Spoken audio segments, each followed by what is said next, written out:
Hello നമസ്കാരം. Study സ്റ്റുഡിയോയിലേക്ക് എല്ലാവർക്കും സ്വാഗതം. നമ്മളിന്ന് ശ്രീനാരായണ ഗുരു ഓപ്പൺ യൂണിവേഴ്സിറ്റി BA ഫസ്റ്റ് സെമ്മിനുള്ള ഒരു മൾട്ടി ഡിസിപ്ലിൻ കോഴ്സായ ഹിസ്റ്റോറിക്കൽ ടൂറിസത്തിലെ രണ്ടാമത്തെ യൂണിറ്റ്, ഫസ്റ്റ് ബ്ലോക്കിലെ രണ്ടാമത്തെ യൂണിറ്റാണ് ക്ലാസ്സിൽ ഡിസ്കസ് ചെയ്യാൻ പോകുന്നത്. ഫസ്റ്റ് ബ്ലോക്കിലെ ഫസ്റ്റ് യൂണിറ്റ് മുന്നേ ഒരു വീഡിയോയിൽ ഞാൻ വീഡിയോ ചെയ്തിരുന്നു, കണ്ടിട്ടുണ്ടാവും വിചാരിക്കുന്നു. അതുപോലെ തന്നെ രണ്ടാമത്തെ യൂണിറ്റിലേക്ക് പോകാം. അപ്പോൾ ക്ലാസ്സിലേക്ക് പോകുന്നതിന് മുമ്പ് നിങ്ങൾ എൻ്റെ ഈ ചാനൽ ആദ്യമായിട്ടാണ് കാണുന്നതെങ്കിൽ സബ്സ്ക്രൈബ് ചെയ്യുക, ഷെയർ ചെയ്യുക, നിങ്ങളുടെ കമൻറ്റുകൾ എഴുതി അറിയിക്കുക. അതുപോലെ പെയ്ഡ് നോട്ട്സോ പെയ്ഡ് അസൈൻമെൻറ്റ്സോ ഒക്കെ ആവശ്യമുള്ളവരുണ്ടെങ്കിൽ മുൻ വീഡിയോസിലൊക്കെ ഡിസ്ക്രിപ്ഷൻ ബോക്സിൽ വാട്സപ്പ് നമ്പർ കൊടുത്തിരുന്നു. വാട്സപ്പ് നമ്പറിൽ ബന്ധപ്പെടുവാണെങ്കിൽ ഡീറ്റെയിൽസ് പറഞ്ഞു കേട്ടോ. അപ്പോൾ നോക്കാം, നമ്മൾ രണ്ടാമത്തെ യൂണിറ്റ്, 2 യൂണിറ്റാണ് ഒരു ബ്ലോക്കിലുള്ളത്. അങ്ങനെയുള്ള 4 ബ്ലോക്കുകളാണ് നമുക്കിതിൽ പഠിക്കാനുള്ളത്. അതിൽ രണ്ടാമത്തെ യൂണിറ്റ്, ഫസ്റ്റ് ബ്ലോക്കിലെ രണ്ടാമത്തെ unit conservation of historical sites എന്നാണ്. അതായത് ചരിത്രപരമായ സ്ഥലങ്ങളുടെ സംരക്ഷണത്തെക്കുറിച്ചാണ്. നോക്കാം. ചരിത്രപരമോ വാസ്തുവിദ്യാപരമോ കലാപരമോ സാംസ്കാരികമോ ആയ പ്രാധാന്യം കണക്കിലെടുത്തുകൊണ്ട് ഒരു സ്ഥലം സംരക്ഷിക്കുന്നതിനെയാണ് കൺസർവേഷൻ അല്ലെങ്കിൽ സംരക്ഷണം അതിൽ ഉൾപ്പെടുത്തിയിട്ടുള്ളത്. ഇന്ത്യയിൽ രേഖപ്പെടുത്തിയിട്ടുള്ള ഏറ്റവും പഴക്കമേറിയ സംരക്ഷണ കേസ് BC 3-ാം നൂറ്റാണ്ടിൽ അശോക ചക്രവർത്തി ഇത്തരത്തിലുള്ള വസ്തുക്കളെ സംരക്ഷിക്കാൻ ഒരു ശാസന പുറപ്പെടുവിച്ചതാണ്. അതായത് ഇന്ത്യയിൽ ഇത്തരത്തിലുള്ളൊരു സംരക്ഷണ പ്രവർത്തനത്തിന് തുടക്കം കുറിക്കുന്നത് ശരിക്കും എന്താണ്, BC 3-ാം നൂറ്റാണ്ടിൽ. അത്രയും പഴക്കകാലത്ത് തന്നെ ഇന്ത്യയിൽ ഉണ്ട് എന്നുള്ളത് പറ്റി മനസ്സിലായി. ആരാണ്? അശോക ചക്രവർത്തിയുടെ ഒരു ശാസന ഇതിന് വേണ്ടിയിട്ട് പുറപ്പെടുവിച്ചു. കാരണം അദ്ദേഹം ഒരുപാട് ശിലാലിഖിതങ്ങൾ തയ്യാറാക്കിയ ചക്രവർത്തിയാണല്ലോ. പിന്നീട് 14-ാം നൂറ്റാണ്ടിൽ ഫിറോസ് ഷാ തുഗ്ലക്ക് ചരിത്രപരമായ ഘടനകളെ സംരക്ഷിക്കാൻ ഒരു ഉത്തരവ് പുറപ്പെടുവിച്ചു. തുഗ്ലക്ക് ഭരണ കാലഘട്ടത്തിൽ 1817 മദ്രാസ് റെഗുലേഷൻ 7 പാസ്സാക്കി. പിന്നീട് ബ്രിട്ടീഷുകാരുടെ കാലത്ത് ബംഗാൾ റെഗുലേഷൻ 19 പാസ്സാക്കി. പൊതുകെട്ടിടങ്ങൾ ദുരുപയോഗം ചെയ്യപ്പെടാൻ സാധ്യതയുണ്ടെങ്കിൽ അതിലിടപെടാൻ ഈ നിയമങ്ങൾ സർക്കാരിന് അധികാരം കൊടുത്തു. പ്രകൃതി ദുരന്തങ്ങൾ, സായുധ കലാപം, മലിനീകരണം, വേട്ടയാടൽ, വിനോദസഞ്ചാരികളുടെ അമിതമായ ഇടപെടൽ തുടങ്ങിയ വിവിധ ഘടകങ്ങൾ കാരണം ലോകത്തെമ്പാടുമുള്ള ചരിത്രപരവും സാംസ്കാരികവുമായ സ്ഥലങ്ങൾ നാശത്തിൻ്റെ ഭീഷണിയിലാണിപ്പോൾ ഉള്ളത്. 1861 അലക്സാണ്ടർ കണ്ണിങ്ഹാം സ്ഥാപിച്ച archaeological survey of India, ASI എന്ന് പറയും കേട്ടോ, ചരിത്രപരമായ സ്ഥലങ്ങളുടെ സംരക്ഷണത്തിനും പരിപാലനത്തിനുമുള്ള ഇത്തരത്തിലുള്ള അല്ലെങ്കിൽ അതിന് ഉത്തരവാദപ്പെട്ടിട്ടുള്ള ഇന്ത്യയിലെ പ്രാഥമിക സ്ഥാപനമാണെങ്കിൽ ആദ്യത്തെ സ്ഥാപനമാണ്. ഇനി factors responsible for deteriorating heritage sites. പൈതൃക കേന്ദ്രങ്ങൾ നശിക്കുന്നതിൽ ഉത്തരവാദികളായിട്ടുള്ള ഘടകങ്ങൾ അല്ലെങ്കിൽ അതിന് കാരണമായിട്ടുള്ള ഘടകങ്ങൾ എന്തൊക്കെയാണെന്നാണ് അതിൽ പറയുന്നത്. ഒരു സമൂഹത്തിൻ്റെ പൈതൃകമാണ് അതിൻ്റെ സ്വത്വം രൂപപ്പെടുത്തുന്നത്. അതിൻ്റെ സ്വത്വം എന്ന് പറഞ്ഞാൽ ഐഡൻറ്റിറ്റി രൂപപ്പെടുത്തുന്നത്. തലമുറകളിലേക്ക് കൈമാറ്റം ചെയ്യപ്പെടുന്നതും അതുതന്നെയാണ്. സാമൂഹികവും രാഷ്ട്രീയവും ആത്മീയവും വസ്തുവിദ്യാപരവും ചരിത്രപരവും സാമ്പത്തികവുമായ മൂല്യങ്ങൾ വളരെയധികം ശ്രദ്ധ ചെലുത്തിയിട്ടാണ് പല ചരിത്ര നിർമ്മിതികളും നിർമ്മിച്ചിട്ടുള്ളത്. അതുകൊണ്ട് എന്ത് ചെയ്യണം, അത് സംരക്ഷിക്കേണ്ടതും വളരെ പ്രധാനം. അതായത് ഓരോ ഭരണാധികാരികളോ അല്ലെങ്കിൽ വ്യക്തികളോ അത്തരത്തിലുള്ള സംഭവങ്ങൾ ഉണ്ടാക്കുന്നുണ്ടെങ്കിൽ അതെന്താണ്, അത് അത്രയേറെ പ്രാധാന്യം കൊടുത്തുകൊണ്ടാണ്. അപ്പോൾ നമ്മൾ എന്ത് ചെയ്യേണ്ടതുണ്ട്, അതിനെ സംരക്ഷിക്കേണ്ടതും ആവശ്യമാണ്. ആർദ്രത, അതുപോലെ സൗരവികിരണം, നിലവിലുള്ള കാറ്റ് തുടങ്ങിയ അതുപോലെ കെട്ടിടത്തിൻ്റെയൊക്കെ ഭൗതിക സവിശേഷതകളെ ബാധിക്കുന്ന പാരിസ്ഥിതിക ഘടകങ്ങൾ പൈതൃക ഘടനകൾക്ക് വലിയൊരു ഭീഷണിയാണ്. അപ്പോൾ ഇത്തരത്തിലുള്ള ഈ സംഭവങ്ങൾ കൊണ്ടുണ്ടാകുന്ന എന്താണ്, പാടുകൾ വരും, അതുപോലെ അതിൽ ഉരച്ചിലുകൾ വരും, നിറവ്യത്യാസങ്ങൾ സംഭവിക്കും, വിള്ളലുകൾ ഉണ്ടാവും, ഫംഗസ് അതിൽ വികസിച്ച് വരും. ഇങ്ങനെയുള്ള പരിസ്ഥിതി ഏജൻസികളുടെ പ്രധാന അനന്തരഫലങ്ങൾ ഇതുകൊണ്ട് ഉണ്ടാകുന്നത്. വെള്ളപ്പൊക്കം, വായുമലിനീകരണം, താപനിലയിലെ മാറ്റങ്ങൾ, മഴക്കാറ്റ്, സദാകാറ്റ്, ഭൂകമ്പം തുടങ്ങിയ പ്രകൃതിദത്ത ഘടകങ്ങളും ഈ സൈറ്റുകളുടെ അപചയത്തിന് അല്ലെങ്കിൽ നാശത്തിന് കാരണമാകുന്നുണ്ട്. കാലാവസ്ഥാ വ്യതിയാനങ്ങൾ കൂടാതെ ബയോ കെമിക്കൽ ഏജൻറ്റുകൾ ചരിത്രപരമായ ഘടനകളുടെ അപചയത്തെ വളരെയധികം ശക്തിപ്പെടുത്തുന്നുണ്ട്. മറ്റൊരു പ്രധാന ഘടകം ലയിക്കുന്ന ലവണങ്ങളാണ്. അത് നശിപ്പിക്കുന്ന പ്രധാന ഒരു കാരണവും കൂടിയാണ്. ഭൂകമ്പ അസ്വസ്ഥതകൾ അപകടകരമായേക്കാവുന്ന സ്ഥലങ്ങളിൽ ചരിത്രപരമായ കെട്ടിടങ്ങൾ അപകട സാധ്യതയുള്ളതായിട്ട് കണക്കാക്കണം. നശീകരണ പ്രവർത്തനമാണ് പൈതൃക സൈറ്റുകളുടെ തകർച്ചയ്ക്കുള്ള മറ്റൊരു പ്രധാന കാരണം. ആരുടെ? മനുഷ്യരുടെ. ഉടമയുടെ സമ്മതമില്ലാതെ ഏതെങ്കിലും ഒരു വസ്തുവിൻ അതിനെ നശിപ്പിക്കുന്ന അല്ലെങ്കിൽ കേടുവരുത്തുന്ന അതല്ലെങ്കിൽ അങ്ങനെയുള്ളൊരു വസ്തുവിൽ വരുത്തുന്ന നശീകരണ പ്രവർത്തനങ്ങളെയാണ് വാൻഡലിസം എന്ന് പറയുന്നത്. എന്താ പറയുക? വാൻഡലിസം. ഇനി criteria four listing of conservation of historical sites. ചരിത്രപരമായ സ്ഥലങ്ങളുടെ സംരക്ഷണത്തിൻ്റെ ലിസ്റ്റിങ്ങിനുള്ള മാനദണ്ഡം. അതായത് ഏതിനൊക്കെ സംരക്ഷിക്കണമെന്നതിനൊരു ലിസ്റ്റ് ഉണ്ടാവില്ല, അതിനുള്ള മാനദണ്ഡം എന്താണെന്ന്. ഒരു വസ്തുവിൻ്റെ ലിസ്റ്റിംഗ് മൂല്യവത്താണോ എന്ന് തീരുമാനിക്കാൻ 3 അവശ്യ ഘടകങ്ങൾ ഒരാൾ മനസ്സിലാക്കണം. അപ്പോൾ എന്തൊക്കെയാണ് ആ 3 അവശ്യ ഘടകങ്ങൾ? ഒന്നാമത്തത് ചരിത്രപരമായ അതിൻ്റെ പ്രാധാന്യം, രണ്ടാമത്തത് ചരിത്രപരമായ അതിൻ്റെ സമഗ്രത, മൂന്നാമത്തത് അതിൻ്റെ ചരിത്ര പശ്ചാത്തലം. അപ്പോൾ ഒരു വസ്തുവിൻ്റെ ചരിത്രപരമായ പ്രാധാന്യം എന്ന് പറയുന്നത് ഒരു പ്രദേശത്തിൻ്റെയോ സംസ്ഥാനത്തിൻ്റെയോ അതുപോലെ തന്നെ രാജ്യത്തിൻ്റെയോ ചരിത്രം, വാസ്തുവിദ്യ, പുരാവസ്തുശാസ്ത്രം, എഞ്ചിനീയറിംഗ് അല്ലെങ്കിൽ സംസ്കാരം എന്നിവയ്ക്കുള്ള ഒരു വസ്തുവിൻ്റെ പ്രാധാന്യത്തെയാണ് സൂചിപ്പിക്കുന്നത്. സംരക്ഷണത്തിന് വേണ്ടിയിട്ട് ഒരു കെട്ടിടം തിരഞ്ഞെടുക്കുമ്പോൾ താഴെ പറയുന്ന ഘടകങ്ങൾ നമ്മൾ ശ്രദ്ധിക്കേണ്ടതുണ്ട്. അപ്പോൾ എന്താണ് ഘടകങ്ങൾ പറയട്ടെ കേട്ടോ. ഒന്നാമത്തതായി ഇവൻറ്റുകൾക്കോ പ്രവർത്തനങ്ങളിലേക്കോ ട്രെൻഡുകളിലേക്കോ ഉള്ള കണക്ഷന്. മറ്റൊന്ന് പ്രധാനപ്പെട്ട വ്യക്തികളുമായുള്ള അതിൻ്റെ ബന്ധം, ഏതെങ്കിലും വ്യക്തിയുമായി ബന്ധപ്പെട്ടതാണോ അല്ലയോ നോക്കുക.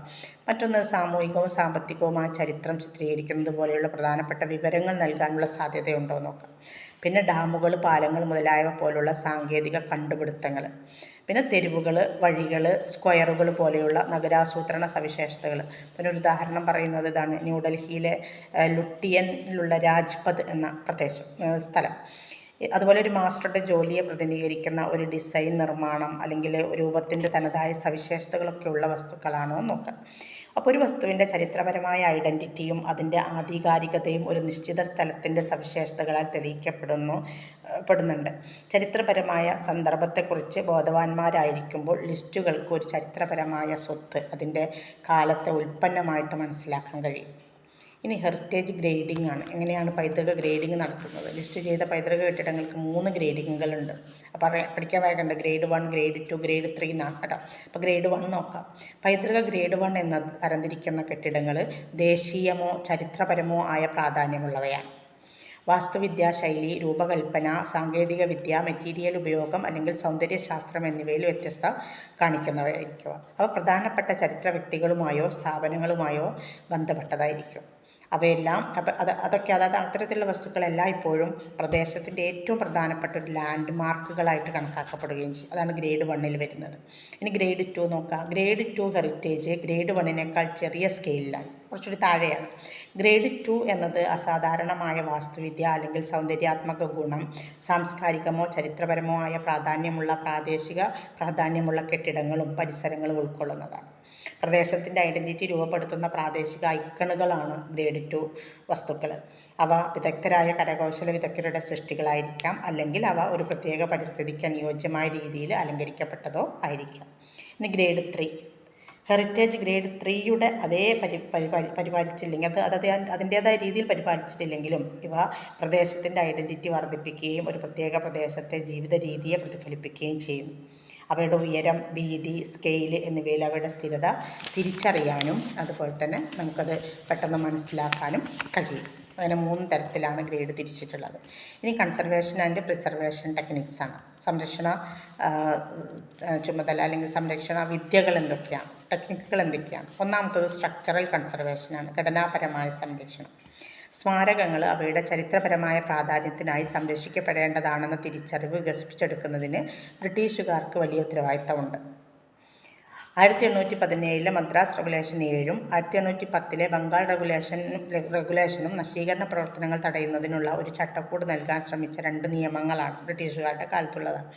താജ്മഹൽ, സിക്കന്ദരയിലെ ശവകുടീരം, കുത്തബ് മിനാർ, സാഞ്ചി, മധുര എന്നിവ 19-ാം നൂറ്റാണ്ടിൽ തൃപ്തികരമായ ധനസഹായവും പരിചരണവും ലഭിച്ച സ്ഥലങ്ങളിലും സ്മാരകങ്ങളിലും ഉൾപ്പെടുന്നവയാണ്. 1898 നൽകിയ നിർദ്ദേശത്തിൻ്റെ അടിസ്ഥാനത്തിൽ ഇന്ത്യയിൽ പുരാവസ്തു പ്രവർത്തനങ്ങൾ നടത്താൻ 5 സർക്കിളുകൾ സ്ഥാപിച്ചിട്ടുണ്ട്. ഈ സർക്കിളുകൾ സംരക്ഷണ പ്രവർത്തനങ്ങളിൽ സ്വയം സമർപ്പിക്കേണ്ടത് അത്യന്താപേക്ഷിതമായിരുന്നു എന്ന് അതിനെ തുടർന്ന് മതപരമായ കാരണങ്ങളിൽ ഉപയോഗിച്ചതൊഴികെ സ്വകാര്യ ഉടമസ്ഥതയിൽ ചരിത്രപരമായ നിർമ്മിതികളുടെ ഉചിതമായ അറ്റകുറ്റപ്പണികളും പുനരുദ്ധാരണവും ഉറപ്പാക്കുന്ന എന്ന ആ ഒരു പ്രാഥമിക ലക്ഷ്യത്തോടെ പുരാതന സ്മാരകങ്ങളുടെ സംരക്ഷണ നിയമം 1904 നടപ്പിലാക്കി. സംരക്ഷണ തത്വങ്ങൾ സ്ഥാപിച്ച പ്രശസ്ത കൺസർവേറ്ററായ ജെ മാർഷലിൻ്റെ ശ്രമഫലമായിട്ട് നിരവധി സ്മാരകങ്ങൾ ഭാഗികമായി സംരക്ഷിക്കപ്പെട്ടിട്ടുണ്ട്. ഈ സ്മാരകങ്ങളിൽ ചിലത് നിലവിൽ ലോക പൈതൃക പട്ടികയിൽ ഉൾപ്പെടുത്തിയിട്ടുമുണ്ട്. അതുപോലെ ഇതിൽ ചിലത് നിലവിൽ ലോക പൈതൃക പട്ടികയിൽ ഉൾപ്പെടുത്തിയിട്ടുണ്ട്. ഈ അവശിഷ്ടങ്ങളുടെ താഴെ നമുക്ക് അതിൻ്റെ താഴെയായിട്ട് നമുക്ക് കാണാൻ കഴിയുന്നത് കുഴിച്ചിടുന്ന സ്തൂപങ്ങളുടെ പുനരുദ്ധാരണ പ്രവർത്തനങ്ങളുടെ ഫലമാണ് ചിലതൊക്കെ രൂപപ്പെട്ടിട്ടുള്ളത്. അതിനുദാഹരണമാണ് സാഞ്ചിയിലെ സ്തൂപം, മനോഹരമായ, അതായത് ഒരു എന്താണ് ബുദ്ധൻ്റെ എന്തെങ്കിലും ഒന്നടക്കം ചെയ്തതിൻ്റെ മേലെയാണ് സ്തൂപങ്ങളെല്ലാം ഉയർന്നു വന്നിട്ടുള്ളത്. അപ്പോൾ സംരക്ഷണത്തിനുള്ള സാങ്കേതിക വിദ്യകൾ ഇപ്പോൾ ഏറെ സ്ഥാപിക്കപ്പെട്ടിട്ടുണ്ട്. അതിനുശേഷം ഈ മേഖലയിൽ പ്രവർത്തിക്കുന്നവർ ഒന്നിലധികം തലമുറകളുടെ കൂട്ടായ വൈദഗ്ധ്യം നേടിയെടുത്തു. അതുകൊണ്ട് ഇന്ത്യയുടെ സ്വാതന്ത്ര്യത്തിന് മുമ്പ് തന്നെ ആർക്കിയോളജിക്കൽ സർവേ ഓഫ് ഇന്ത്യ ലോകമെമ്പാടും പുനരുദ്ധാരണ പ്രവർത്തനങ്ങൾ നടത്താൻ ആവശ്യപ്പെട്ടിട്ടുണ്ട്. അത് ആവശ്യപ്പെടുന്ന തരത്തിൽ അറിവ് നേടിയെടുക്കുകയും ചെയ്തിട്ടുണ്ട്. കംബോഡിയയിലെ അങ്കോർ വാട്ടിലും പിന്നീട് അഫ്ഗാനിസ്ഥാനിലെ ബാമിയാനിലും കണ്ടെത്തിയവയാണ് ഇത്തരത്തിലുള്ള സൃഷ്ടികളുടെ ഏറ്റവും മികച്ച ഉദാഹരണങ്ങളിൽ പെടുന്നത്. ഇനി രണ്ടാമത്തതാണ് കെമിക്കൽ പ്രിസർവേഷൻ, അതായത് രാസപരമായ സംരക്ഷണം. ആർക്കിയോളജിക്കൽ സർവേ ഓഫ് ഇന്ത്യയുടെ സയൻസ് ബ്രാഞ്ച് പ്രധാനമായിട്ടും 3593 സംരക്ഷണ സ്മാരകങ്ങളെ രാസപരമായിട്ട് പരിപാലിക്കുകയും ചെയ്യുന്നുണ്ട്. കൂടാതെ രാജ്യത്തുടനീളമുള്ള മ്യൂസിയം പ്രദർശനങ്ങളും ഖനന വസ്തുക്കളും രാസപരമായി സംരക്ഷിക്കപ്പെടുന്നുണ്ട്. നമ്മുടെ മുന്നിലുള്ള യഥാർത്ഥ വെല്ലുവിളി ഈ കെട്ടിപ്പടുത്ത സാംസ്കാരിക പൈതൃകവും നമ്മുടെ ഭൂതകാലത്തിൻ്റെ ഈ വ്യതിരിക്തമായ അടയാളങ്ങളും വരും നൂറ്റാണ്ടുകളിൽ നിലനിൽക്കുന്നുവെന്ന് ഉറപ്പാക്കാൻ ആവശ്യമായ സംരക്ഷണ നടപടികൾ ആസൂത്രണം ചെയ്യുക എന്നുള്ളതാണ്. അതായത് ഇനിയും വരുന്ന തലമുറക്ക് കൂടി അത് അവിടെ നിലനിർത്തി കാണിച്ചു കൊടുക്കണം. അവയുടെ യഥാർത്ഥ സ്വഭാവത്തിൻ്റെ ആധികാരികത നിലനിർത്തിക്കൊണ്ട് തന്നെ അതിനെ നമ്മൾ എന്ത് ചെയ്യണം, ഏറ്റവും കുറഞ്ഞ ഇടപെടലിലൂടെ ഇത് സംരക്ഷണം നേടുകയും ചെയ്യണം. നമ്മുടെ സാംസ്കാരിക പൈതൃകത്തിൻ്റെ സംരക്ഷണം ഉറപ്പാക്കുകയും ശാസ്ത്രീയ ഗവേഷണങ്ങൾക്ക് ഊന്നൽ നൽകുകയും ചെയ്യേണ്ടത് അതിന് അത്യാവശ്യമാണ്. വസ്തുവിൻ്റെ ഭൗതിക സ്വഭാവം അതിൻ്റെ നാശത്തെ പ്രേരിപ്പിക്കുന്ന ഘടകങ്ങളെക്കുറിച്ചുള്ള അറിവ് ഉൾക്കൊള്ളുന്ന പ്രാഥമിക അന്വേഷണത്തെ അടിസ്ഥാനമാക്കിയുള്ള സംരക്ഷണ ഓപ്ഷനുകൾ നമുക്ക് നൽകും. ഇനി role of archaeological survey of India, ASIയുടെ പങ്ക്. ആർക്കിയോളജിക്കൽ സർവേ ഓഫ് ഇന്ത്യയുടെ പങ്ക് പറഞ്ഞല്ലോ, സ്ഥാപകനാരാണ്? Alexander Cunningham. 1861 സ്ഥാപിതമായ ആർക്കിയോളജിക്കൽ സർവേ ഓഫ് ഇന്ത്യ 1904 പുരാതന സ്മാരക സംരക്ഷണ നിയമം പാസാക്കി. 1958 പുരാതന സ്മാരകം, പുരാവസ്തു സൈറ്റുകൾ, അവശിഷ്ടങ്ങൾ എന്നിവയുടെ നിയമവും പാസാക്കിയിട്ടുണ്ട്. ഈ നിയമപ്രകാരം ദേശീയ പ്രാധാന്യമുള്ള 3679 സ്മാരകങ്ങളും പുരാവസ്തു സ്ഥലങ്ങളും സംരക്ഷിക്കുകയും പരിപാലിക്കുകയും ചെയ്യുന്നുണ്ട്. പുരാവസ്തു പഠനത്തിനുള്ള പ്രധാന ഏജൻസിയായിട്ടിത് കണക്കാക്കപ്പെടുന്നു. രാജ്യത്തിൻ്റെ സാംസ്കാരിക പാരമ്പര്യത്തെ ASI സംരക്ഷിക്കുന്നു. ടൂറിസം സാംസ്കാരിക മന്ത്രാലയത്തിൻ്റെ സാംസ്കാരിക വകുപ്പിന് കീഴിലുള്ള ഒരു അനുബന്ധ സ്ഥാപനമാണ് ASI. ഇതിൻ്റെ പ്രധാന ശ്രദ്ധ സ്മാരകങ്ങൾ, പുരാവസ്തു സ്ഥലങ്ങൾ, അതുപോലെ ദേശീയ പ്രാധാന്യമുള്ള അവശിഷ്ടങ്ങൾ എന്നിവയിലാണ്. കൂടാതെ 1958 പുരാതന സ്മാരകങ്ങളും പുരാവസ്തു സൈറ്റുകളും അവശിഷ്ടങ്ങളും എന്ന നിയമം അനുസരിച്ച് ഇന്ത്യയിലെ എല്ലാ പുരാവസ്തു പ്രവർത്തനങ്ങളിലും മേൽനോട്ടം വഹിക്കാനുള്ള ചുമതല ASIക്കുണ്ട്. കൂടാതെ മൂല്യവത്തായ സാംസ്കാരിക വസ്തുക്കളെ നിയന്ത്രിക്കാനും സംരക്ഷിക്കാനും സഹായിക്കുന്ന antiquities and art treasure act of 1972 നടപ്പിലാക്കുന്നതിനുള്ള ഉത്തരവാദിത്വവും ASIക്കാണ്. ചരിത്ര സ്മാരകങ്ങൾ, പുരാവസ്തു സ്ഥലങ്ങൾ, ദേശീയ പ്രാധാന്യമുള്ള അവശിഷ്ടങ്ങൾ എന്നിവ കൈകാര്യം ചെയ്യുന്നതിനും സംരക്ഷിക്കുന്നതിനും വേണ്ടിയിട്ട് ഇന്ത്യയെ സർക്കിളുകൾ എന്ന് വിളിക്കുന്ന 24 മേഖലകളായിട്ട് തിരിച്ചിട്ടുണ്ട്. പുരാവസ്തു ഗവേഷണത്തിലും സംരക്ഷണ പദ്ധതികളിലും ഒരുമിച്ച് പ്രവർത്തിക്കുന്ന വൈദഗ്ധ്യമുള്ള പുരാവസ്തു ഗവേഷകർ, അതുപോലെ കൺസർവേറ്റർമാർ, ഗ്രാഫിസ്റ്റുകൾ പറഞ്ഞാൽ പുരാതന ലിഖിതങ്ങൾ പഠിക്കുന്നവർ കേട്ടോ, ശില്പികൾ, ശാസ്ത്രജ്ഞർ എന്നിവ ഉൾപ്പെടെ വിദഗ്ധരായ ഒരു കൂട്ടം ആളുകളുടെ ഒരു സംഘം തന്നെ ഇതിലുണ്ട്, ASIയിലുണ്ട്. ഉത്ഖനന ശാഖകൾ, ചരിത്രാതീത ശാഖകൾ, എപ്പിഗ്രാഫി ശാഖകൾ, science branch, horticulture branch, building survey project, temple survey പ്രോജക്റ്റുകൾ, under water circle archaeology wing തുടങ്ങിയ നിരവധി ശാഖകൾ ASIക്ക് കീഴിലുണ്ട്. ചരിത്രാതീത കാലത്തെ ശിലായുഗങ്ങൾ, മഹാശിലായുഗങ്ങൾ, പാറകൾ മുറിച്ച ഗുഹകൾ, സ്തൂപങ്ങൾ, ക്ഷേത്രങ്ങൾ, പള്ളികൾ, അതുപോലെ സിനഗോഗുകൾ, മസ്ജിദുകൾ, ശവകുടീരങ്ങൾ, കൊട്ടാരങ്ങൾ, കോട്ടകൾ, സ്നാനഘട്ടങ്ങൾ, ടാങ്കുകൾ, സംഭരണികൾ, അതുപോലെ പാലങ്ങൾ എന്നിവയെല്ലാം പുരാവസ്തു സർവേയിൽ ഉൾപ്പെടുന്നുണ്ട്. ഘടനാപരമായ അറ്റകുറ്റപ്പണികൾ, രാസസംരക്ഷണം, പരിസ്ഥിതി മാനേജ്മെൻറ്റ് എന്നിവ ഉൾപ്പെടുന്ന സംരക്ഷിത സ്മാരകങ്ങളുടെയും സൈറ്റുകളുടെയും സംരക്ഷണത്തിൻ്റെയും പുനരുദ്ധാരണത്തിൻ്റെയും ചുമതല ASIക്കാണ്. അവർ ഈ ചരിത്ര സ്ഥലങ്ങൾ ഖനനം ചെയ്യുകയും ഗവേഷണം നടത്തുകയും പുരാതന ലിഖിതങ്ങളും നാണയങ്ങളും പഠിക്കുകയും അതുൾപ്പെടുന്ന കാലഘട്ടത്തിലെ ഭാഷയും ചരിത്രവും സാമ്പത്തിക ശാസ്ത്രവും നന്നായിട്ട് മനസ്സിലാക്കുകയും ചെയ്യുന്നുണ്ട്. എന്നാലല്ലേ അവർക്ക് അതിനെക്കുറിച്ച് വിവരിക്കാൻ പറ്റുള്ളൂ അല്ലേ. അങ്ങനെ പുരാവസ്തു പ്രദർശിപ്പിക്കുന്നതിനും പൊതുജനങ്ങളെ ബോധവൽക്കരിക്കുന്നതിനും ഇന്ത്യയുടെ സാംസ്കാരിക പൈതൃകത്തെക്കുറിച്ചുള്ള പൊതുജന അവബോധം വർദ്ധിപ്പിക്കുന്നതിനുമുള്ള വിദ്യാഭ്യാസ പരിപാടികൾക്കും ഔട്ട്റീച്ച് പ്രവർത്തനങ്ങൾക്കുമായിട്ട് ASI സൈറ്റ് മ്യൂസിയങ്ങൾ കൈകാര്യം ചെയ്യുന്നുണ്ട്. വിവിധ ചരിത്ര കാലഘട്ടങ്ങളിൽ നിന്നും സംസ്കാരങ്ങളിൽ നിന്നും സ്മാരകങ്ങളും സൈറ്റുകളും സംരക്ഷിച്ചുകൊണ്ട് ഇന്ത്യയുടെ സാംസ്കാരിക പൈതൃകം സംരക്ഷിക്കുന്നതിൽ ASI നിർണായക പങ്കുവഹിക്കുന്നു. 1958 പുരാതന സ്മാരകങ്ങളും പുരാവസ്തു സ്ഥലങ്ങളും അവശിഷ്ടങ്ങളും എന്ന നിയമം രാജ്യത്തെ പുരാവസ്തു സൈറ്റുകൾ, അതുപോലെ സ്മാരകങ്ങൾ, പുരാവസ്തുക്കൾ എന്നിവ സംരക്ഷിക്കുകയും ചെയ്യുന്ന ഒരു ഇന്ത്യൻ നിയമമാണ്. ഈ സാംസ്കാരിക നിധികൾ ഭാവി തലമുറകൾക്ക് വേണ്ടി സംരക്ഷിക്കപ്പെടുന്നുവെന്ന് മനസ്സിലാക്കാൻ അത് ഉറപ്പാക്കാൻ ഇത് സംരക്ഷണ പുനരുദ്ധാരണ പദ്ധതികൾ നടത്തുന്നുമുണ്ട്. താജ്മഹൽ, കുത്തബ് മിനാർ തുടങ്ങിയ ലോകപ്രശസ്ത സൈറ്റുകൾ ഉൾപ്പെടുന്ന ഇന്ത്യയുടെ സാംസ്കാരിക പൈതൃകം ഓരോ വർഷവും ദശലക്ഷക്കണക്കിന് സന്ദർശകരെ ആകർഷിക്കുന്നുണ്ട്. പൗരന്മാർക്കിടയിൽ അഭിമാനവും ബന്ധം വളർത്തിയെടുക്കുന്നതിലൂടെ ASIയുടെ ശ്രമങ്ങൾ രാജ്യത്തിൻ്റെ ടൂറിസം വ്യവസായത്തിന് പ്രയോജനം ചെയ്യുന്നു. സന്ദർശകരെ ആകർഷിക്കുന്നതിനും വരുമാനമുണ്ടാക്കുന്നതിനും ഇത് ഇന്ത്യയുടെ ടൂറിസം വ്യവസായത്തിന് കൃത്യമായ സംഭാവന നൽകുന്നുണ്ട്. ഇന്ത്യയുടെ പുരാവസ്തു പൈതൃകത്തെക്കുറിച്ചുള്ള ഗവേഷണവും ഡോക്യുമെൻറ്റേഷനും ASI നടത്തുന്നുണ്ട്. ഇത് രാജ്യത്തിൻ്റെ ചരിത്രവും സംസ്കാരവും മനസ്സിലാക്കാൻ സഹായിക്കുന്നു. അതുപോലെ പ്രദർശനങ്ങൾ, പ്രസിദ്ധീകരണങ്ങൾ, വിദ്യാഭ്യാസ പരിപാടികൾ എന്നിവയിലൂടെ ഈ സൈറ്റുകളെക്കുറിച്ചത് ജനങ്ങളെ അറിയിക്കുകയും ചെയ്യുന്നു.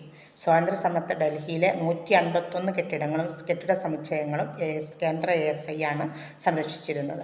രാഷ്ട്രം പുരാവസ്തു വകുപ്പ് 1978 ഡൽഹിയിൽ സ്ഥാപിതമായി. ASI നോട്ടിഫിക്കേഷൻ റദ്ദാക്കിയ ചില സ്മാരകങ്ങളുടെ മേൽനോട്ടത്തിൻ്റെ ഉത്തരവാദിത്തം മാത്രമാണ് ഡൽഹിയിൽ സ്ഥാപിതമായ കേന്ദ്ര ഏജൻസിക്ക് ഉള്ളത്. ഘടനകൾ ഏറ്റെടുക്കാനോ സംരക്ഷിക്കാനോ അതിന് അധികാരമില്ല. Indian national trust for art and culture heritage INTACH 1984 സ്ഥാപിതമായത് സാംസ്കാരിക ആസ്തികൾ സംരക്ഷിക്കുന്നതിൻ്റെ ആവശ്യകതയെക്കുറിച്ച് പൊതുജനങ്ങളിൽ അവബോധം സൃഷ്ടിക്കാൻ വേണ്ടിയിട്ടാണ്. ഇതൊരു എസ്സേൻ്റെ ആൻസറാണ് നമ്മൾ പറഞ്ഞത് കേട്ടോ. പുരാവസ്തു സൈറ്റുകൾ സംരക്ഷിക്കുന്നതിൽ ASIയുടെ പങ്ക്. ഇനി UNESCO's role in heritage preservation. പൈതൃക സംരക്ഷണത്തിൽ യുനെസ്കോയുടെ പങ്ക് എന്താണ്? മറ്റൊരു ക്വസ്റ്റ്യനാണ് കേട്ടോ. United Nations educational and scientific and cultural organisation UNESCO ലോകമെമ്പാടുമുള്ള പ്രധാനപ്പെട്ട സാംസ്കാരികവും പ്രകൃതിദത്തവുമായ സ്ഥലങ്ങൾ സംരക്ഷിക്കുന്നതിൽ പ്രധാന പങ്ക് വഹിക്കുന്നുണ്ട്. അവിടെ അവരുടെ പ്രത്യേകത ചരിത്ര സ്മാരകങ്ങൾ, പ്രകൃതി ദൃശ്യങ്ങൾ, പുരാവസ്തു സൈറ്റുകൾ എന്നിങ്ങനെ എല്ലാ മനുഷ്യരാശിക്കും അസാധാരണമായ മൂല്യമുള്ള സ്ഥലങ്ങൾ തിരിച്ചറിയാനും സംരക്ഷിക്കാനും ഇത് രാജ്യങ്ങളെ പ്രോത്സാഹിപ്പിക്കുന്നു.